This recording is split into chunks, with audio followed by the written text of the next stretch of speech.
In tonight's Whatever Happened To segment, we look at the much-discussed wall along the southern border.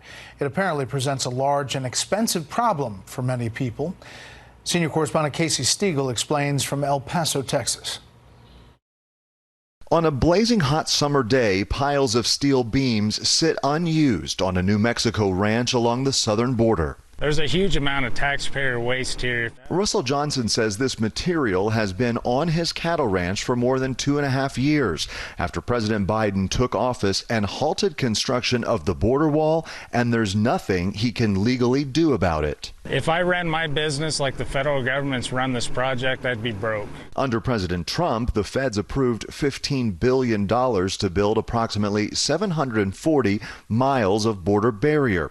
Contracts were secured, supplies were purchased. However, only 450 miles were completed before the plug was pulled. We're talking somewhere around $2 billion worth of materials that have been just sitting down there. Last month, the Army Corps of Engineers told a joint Homeland Security subcommittee there are close to 21,000 unused panels at various sites. We're looking at about $160,000 a month for the storage of the material. The Corps says it's in the process of removing excess wall materials. What's not clear, how much is being repurposed and what's being thrown away. None of the witnesses here can tell us how much of the American taxpayers' precious dollars spent on first quality goods have been disposed of as scrap.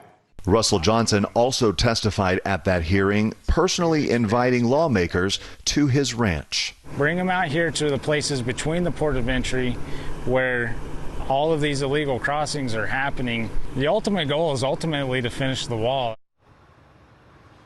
Johnson says he is still in the dark about the future of this project, while DHS says it is working to fill in some smaller gaps and gates that were not originally finished. Brett? Casey Stiegel in El Paso along the border wall. Casey, thanks.